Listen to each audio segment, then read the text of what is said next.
Lorsqu'une femme âgée entra dans un restaurant luxueux, personne ne se doutait que sa présence silencieuse allait révéler une vérité choquante et stopper toute l'assemblée. Le soleil de fin d'après-midi diffusait une lumière chaleureuse à travers les grandes fenêtres en verre de Pton Bistro, un restaurant gastronomique renommé à Portland, Oregon. L'atmosphère à l'intérieur était emplie de murmures discrets, de tintements de verre et des douces mélodies d'un pianiste jouant dans un coin, un lieu où les clients venaient célébrer les petites joies de la vie ou conclure des affaires lucratives, entourés d'un décor soigné et de costumes sur mesure. La porte d'entrée s'ouvrit pour laisser passer une femme noire âgée. Ses pas étaient lents mais résolus, son dos droit malgré les années qui se reflétaient dans sa silhouette. Elle portait un manteau bleu marine orné d'une broderie délicate le long des poignets, et son petit sac à main noire était soigneusement calé sous son bras. Son expression était sereine, mais une autorité tranquille émanait d'elle, attirant quelques regards. L'hôtesse l'accueillit avec un sourire qui semblait légèrement forcé, une nuance presque imperceptible mais néanmoins présente. « Avez-vous une réservation, madame ?» demanda-t-elle en jetant un coup d'œil furtif par-dessus son épaule, comme pour s'assurer qu'elle ne retardait pas la file d'attente. « Oui, au nom de madame Holloway », répondit la femme d'une voix ferme et polie. L'hôtesse parcourut la liste, hocha la tête et la conduisit à une table isolée dans un coin près de la cuisine, un emplacement qui n'était pas le meilleur, mais madame Holloway ne se plaignit pas. Elle prit place, plia ses mains sur la table et jeta un coup d'œil au menu, mais quelque chose n'allait pas. Quelques instants passèrent, puis plusieurs autres. Le serveur assigné à sa section, un homme grand d'une vingtaine d'années nommé Todd, passa plusieurs fois devant sa table sans lui accorder un regard. Lorsqu'il finit par s'approcher, son sourire était mince et son ton tranchant. « Désolé pour l'attente », dit-il rapidement. « Nous sommes très occupés en ce moment. Je reviendrai dans un instant pour prendre votre commande. » Madame Holloway hocha la tête avec grâce et le remercia, bien que les tables voisines se soient remplies de convives plus jeunes, habillés de manière décontractée, qui semblaient bénéficier d'un service immédiat et attentif. Elle remarqua les regards furtifs d'une femme 2 tables plus loin, qui murmura quelque chose à son partenaire, et tous deux lui lancèrent des regards discrets. Un autre client fronça les sourcils, comme s'il essayait de comprendre pourquoi elle semblait être laissée de côté. Les minutes s'étiraient, se transformant en ce qui semblait être une éternité. Todd revint, mais son attitude n'était pas plus chaleureuse. « Je suis désolée, mais nous manquons un peu de personnel aujourd'hui, il se peut que cela prenne un certain temps avant que je puisse m'occuper de vous. » Les lèvres de madame Holloway se pressèrent en un léger sourire. « Prenez votre temps, » répondit-elle, son ton ne trahissant aucune frustration. Elle aurait pu penser qu'elle n'allait pas faire de scène, mais l'inconfort dans l'air était palpable. Juste au moment où elle se réinstallait dans son fauteuil, apparemment indifférente, quelqu'un de l'autre côté de la pièce remarqua la situation et son expression s'assombrit depuis son siège d'angle. Madame Holloway observait la salle avec un calme serein. Ce n'était pas sa première expérience avec ce type de traitement subtil, celui qui n'était ni bruyant ni manifeste, mais qui se faisait sentir à chaque service retardé et à chaque regard dédaigneux. Elle restait posée, les mains délicatement posées sur la table, comme si elle attendait que Todd s'occupe des autres tables, son ton joyeux et son sourire sans effort alors qu'il prenait les commandes et plaisantait avec les autres clients, ignorant le malaise qui régnait autour d'elle. Un jeune couple près du centre de la pièce échangèrent des regards inquiets. « Pourquoi cette table n'a-t-elle pas encore été servie ?» murmura la femme, sa voix à peine audible au-dessus de la musique ambiante. Son partenaire haussa les épaules, lançant un coup d'œil rapide vers Todd, qui semblait complètement indifférent.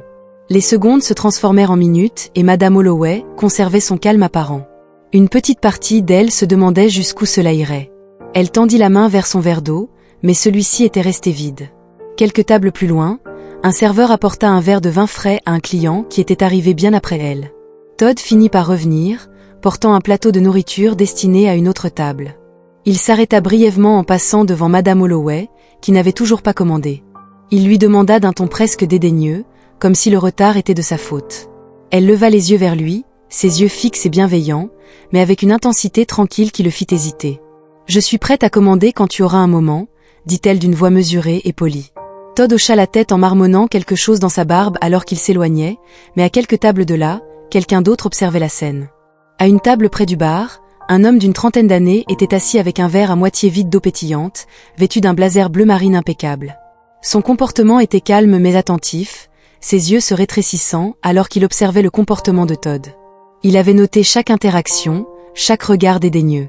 Ses doigts tapotaient légèrement sur la table alors que son expression devenait plus froide à chaque minute qui passait. Pour l'instant, il restait silencieux, son regard se déplaçant entre madame Holloway et le personnel. Il n'était pas un client ordinaire, il était le propriétaire du restaurant, et madame Holloway n'était pas une cliente comme les autres, elle était sa mère. Mais il n'était pas encore prêt à intervenir. Il voulait voir jusqu'où cela irait, comment Todd traiterait quelqu'un qu'il supposait impuissant. Sa mâchoire se serra alors que Todd riait avec une autre table, inconscient de la tempête qui se préparait de l'autre côté de la pièce. La tension montait et, bien que Madame Holloway restât calme, l'atmosphère dans le restaurant devenait de plus en plus lourde. Quelque chose devait céder, et ce n'était qu'une question de temps. À travers la pièce, Elia Holloway se pencha en arrière sur sa chaise, ses doigts tapotant toujours le bord de la table. Il n'était pas du genre à perdre facilement son sang-froid. Des années passées dans l'industrie de la restauration lui avaient appris que la patience était souvent l'outil le plus puissant de son arsenal, mais cette situation était différente. Voir sa mère subir des mauvais traitements subtils, mais délibérés le remplissait d'une colère sourde et brûlante. Elia avait investi son cœur dans la création du bistrot de Pemberton. Ce n'était pas qu'une simple entreprise, c'était un témoignage des valeurs que sa mère lui avait inculquées. Respect, intégrité et équité. Elle avait été son ancre pendant des années de lutte, la voix dans son oreille lui rappelant de persévérer lorsque les choses devenaient difficiles. Maintenant, la voyant traitée comme si elle n'appartenait pas à un espace qu'il avait créé, cela lui semblait personnel. Il remarqua comment Todd évitait sa table, souriant sans effort aux autres invités, tandis que son expression se durcissait chaque fois qu'il la regardait. Elia capta le léger sourire narquois que Todd lança à un autre serveur, comme s'il partageait une blague non formulée. Sa prise se resserra autour de son verre. Le restaurant était son domaine, sa fierté, chaque détail, du menu au décor, portait sa marque, mais à cet instant, il se sentait impuissant. Sa mère était la seule personne au monde qu'il ne permettrait jamais de manquer de respect, et elle était là, endurant cela avec grâce. Il n'était pas sûr de pouvoir se maîtriser. Les pensées d'Elia se bousculaient. Devait-il confronter Todd maintenant et faire de lui un exemple devant tout le restaurant, ou devait-il attendre et laisser le moment se dérouler, s'assurant qu'il n'y ait pas de place pour des excuses plus tard? Il choisit la seconde option. Il fit signe à la directrice, une femme d'âge moyen nommée Dana, qui s'approcha de sa table avec précaution. « Garde un œil sur la table 12, dit-il à voix basse en désignant sa mère. Je veux voir comment Todd gère cela, donc n'interviens pas encore. » Dana hésita mais hocha la tête. Elle savait qu'il ne fallait pas questionner Elia quand son ton était si ferme. Elia se concentra à nouveau sur sa mère. Elle l'observait maintenant, suivant ses mouvements délibérés et calmes. Elle n'allait pas se plaindre. Il savait que cela n'avait jamais été son genre. Elle croyait que les actions devaient parler plus fort que les mots, mais Elia croyait aussi aux actions, et bientôt Todd verrait les conséquences de ses actes. La tension dans le restaurant était devenue impossible à ignorer. Les conversations s'étaient apaisées et de plus en plus de clients jetaient des regards furtifs à Madame Holloway. Todd semblait cependant inconscient ou peut-être enhardi alors qu'il repassait devant sa table. Elle leva poliment la main. « Excusez-moi, dit-elle doucement, sa voix tranchant à travers les murmures environnants. Todd s'arrêta, son expression se crispa d'impatience. « Oui » répondit-il sèchement, masquant à peine son irritation. « J'aimerais passer ma commande maintenant, si vous n'êtes pas trop occupé, dit-elle en conservant sa grâce. Todd soupira bruyamment en scrutant les alentours comme s'il cherchait une issue de secours. « Je reviens dans 1 minute, marmonna-t-il en se détournant avant qu'elle ne puisse répondre. À ce moment-là, Elia se leva de son siège, ses mouvements délibérés et sans hâte. La pièce sembla changer alors qu'il la traversait, sa présence imposant le respect sans un mot. Il atteignit Todd juste au moment où le serveur plaisantait avec une autre table.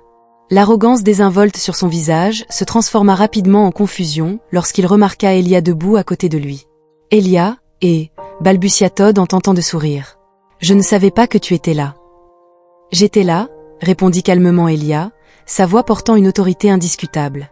Il observa le sourire de Todd s'effacer alors que ses yeux se tournaient vers la table de sa mère, puis revenaient à Todd qui continuait d'ignorer sa mère, assise là depuis presque 30 minutes sans même un verre d'eau. La couleur avait disparu du visage de Todd. Il jeta un coup d'œil vers Madame Holloway, qui était maintenant assise droite, son regard calme fixé sur l'interaction. « Votre mère, Todd » balbutia-t-il, la voix brisée. « Oui, ma mère » répondit Elia, son ton devenant plus incisif. La femme que tu as traitée comme un fardeau, celle que tu pensais ne pas mériter le même respect que celui que tu as accordé à toutes les autres tables de ce restaurant. Un silence pesant s'installa, tous les regards se fixant sur eux. Le pianiste s'était arrêté en plein morceau, ses doigts suspendus au-dessus des touches. Todd ouvrit la bouche pour répliquer, mais Elia l'interrompit.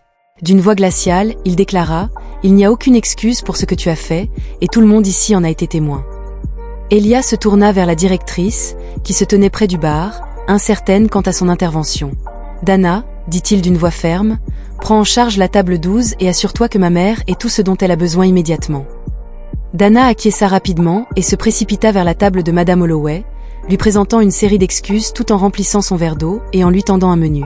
Elia se retourna vers Todd, son expression impassible. « Nous discuterons de ton avenir ici plus tard. Pour l'instant, tu as terminé pour la journée, rentre chez toi. » Todd resta figé un instant, son visage trahissant un mélange d'humiliation et de regret.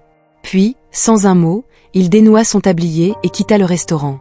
La lourde porte se referma derrière lui, et le silence persista un moment avant qu'Elia ne s'approche de la table de sa mère. Il s'accroupit légèrement pour croiser son regard, son attitude sévère s'adoucissant en une expression plus chaleureuse. « Ça va, maman » demanda-t-il doucement. Madame Holloway sourit en tendant la main vers lui. « Je vais bien, mon fils, tu as très bien géré la situation. » Elia expira, la tension dans ses épaules se relâchant. « J'aurais dû intervenir plus tôt. »« Non » répondit-elle doucement. « Parfois, il vaut mieux laisser les gens révéler leur vrai caractère. C'est plus puissant que de les confronter immédiatement. » Mais alors que le restaurant retrouvait son bourdonnement habituel, il était évident que personne n'oublierait ce qui venait de se passer ni la leçon qu'il contenait. L'atmosphère au bistrot de Pemberton avait changé. Les conversations reprirent, mais l'air était plus lourd, et les clients qui avaient assisté à la scène regardaient désormais Madame Holloway avec un mélange de respect et d'admiration silencieuse. Elia retourna à sa table, son visage demeurant impassible, bien que la colère dans ses yeux n'ait pas complètement disparu. Pendant ce temps, Dana, la directrice, veilla à ce que le repas de Madame Holloway soit servi rapidement. Elle présenta personnellement les plats avec des excuses si sincères qu'on aurait dit qu'elle tentait d'effacer les événements de la soirée. Madame Holloway accepta les excuses avec sa grâce habituelle, offrant un léger signe de tête avant de se concentrer sur son repas. Elle n'avait pas besoin de grands gestes ou de discours. Sa dignité tranquille en disait déjà long. À une autre table, un jeune couple qui avait observé la scène se pencha l'un vers l'autre. « Je n'arrive pas à croire qu'il est traité de cette façon », chuchota la femme, secouant la tête. « Cela nous fait réfléchir à combien de fois cela se produit sans que personne ne dise rien. » Son partenaire hocha la tête pensivement. « Ce n'est pas seulement une question de ce que l'on voit, mais de ce pourquoi on est prêt à se battre quand cela arrive. » Elia entendit leur échange alors qu'ils passaient devant leur table sur le chemin du retour vers sa mère. Leurs mots lui restèrent en mémoire. Il pensa aux innombrables fois où des personnes comme Todd avaient échappé à des conséquences simplement parce que personne n'avait regardé ou ne s'était soucié d'intervenir. Quand Elia s'assit à côté de sa mère, elle tendit la main par-dessus la table et prit la sienne. « Tu as construit quelque chose de beau ici, Elia, » dit-elle doucement. « Mais souviens-toi qu'un endroit comme celui-ci ne concerne pas seulement la nourriture ou l'ambiance, il s'agit de ce que les gens ressentent en franchissant ses portes. »« Je sais, maman, » répondit Elia, sa voix teintée de regret. « Je t'ai laissé faire ce soir. » Elle secoua la tête. « Non, tu ne l'as pas fait. Tu as donné à tout le monde ici l'occasion de voir la vérité, et tu l'as gérée avec intégrité. C'est ce qui compte. » Autour d'eux, le personnel semblait plus attentif, le service plus soigné. Il ne s'agissait pas seulement d'éviter un autre problème. L'incident portait une leçon tacite que les actions d'Elia avaient enseignée à tous. Le respect et la gentillesse ne sont pas optionnels, ils sont fondamentaux. Alors que Madame Holloway terminait son repas, elle jeta un coup d'œil autour de la salle, son regard se posant brièvement sur Dana, qui lui adressa un petit sourire d'excuse. Il n'y avait aucune amertume dans son expression, seulement une satisfaction tranquille. Ce moment avait laissé une empreinte, mais pour Elia, la leçon n'était pas seulement destinée à Todd ou au personnel. C'était aussi un rappel pour lui-même que le leadership ne se résume pas à gérer les opérations, mais à défendre les valeurs qui font de son restaurant un lieu digne d'être visité. La soirée touchait à sa fin, et Madame Holloway se préparait à quitter son attitude calme inchangée. Elia l'accompagna jusqu'à la porte, la tenant ouverte pendant qu'elle sortait dans l'air frais du soir. Ils restèrent un moment ensemble, la lumière des fenêtres du restaurant illuminant leurs visages. « Tu as bien agi, fils », dit-elle, sa voix empreinte de chaleur apaisant la tension de la journée. Elia esquissa un faible sourire. « J'aurais préféré que cela ne se soit pas produit du tout. » Elle posa une main sur son bras. « Ce qui compte, c'est ta réaction. Tu as donné à tout le monde matière à réflexion, quelque chose qu'ils emporteront avec eux. C'est cela, le véritable changement. » Il acquiesça en la regardant se diriger vers la voiture qui l'attendait sur le trottoir. Avant de monter, elle se retourna et lui offrit un dernier sourire. À l'intérieur du restaurant, le personnel s'affairait tranquillement pour clore l'incident précédent. Fraîche dans leur esprit, Dana réunit l'équipe pour une brève réunion. Son ton était sérieux mais constructif. Ce qui s'est passé ce soir est un signal d'alarme sur la manière dont nous traitons nos clients, mais aussi sur la culture que nous créons ici. Chaque personne qui franchit ces portes mérite le respect, sans exception. Le personnel hocha la tête, leurs expressions solennelles. L'absence de Todd était palpable, rappelant ce qui se passe lorsque les préjugés remplacent le professionnalisme. Alors qu'Elia rentrait à l'intérieur, il jeta un coup d'œil autour de la salle à manger qui se vidait. Les événements de la soirée pesaient sur lui, mais il réaffirmait également son engagement à faire de Berton Bistrot plus qu'un simple restaurant. Cela devait être un endroit où dignité et gentillesse étaient servies côte à côte. Les repas raffinés des invités, qui avaient été témoins de tout, cela resterait gravé dans leur mémoire. Ils étaient venus pour un dîner élégant, mais repartaient avec une histoire qui leur rappelait le pouvoir du respect, l'importance de se lever et la force tranquille de ceux qui refusent de laisser l'injustice les définir. Et vous qui regardez, que feriez-vous dans une telle situation? Auriez-vous pris la parole? Seriez-vous resté là sans rien dire? Ces moments ne sont pas toujours évidents, mais ils sont omniprésents. Que l'histoire de ce soir soit un rappel de choisir dignité et empathie à chaque occasion. Si cette histoire vous a touché, n'oubliez pas de vous abonner et de partager. C'est à travers ces conversations que nous grandissons ensemble.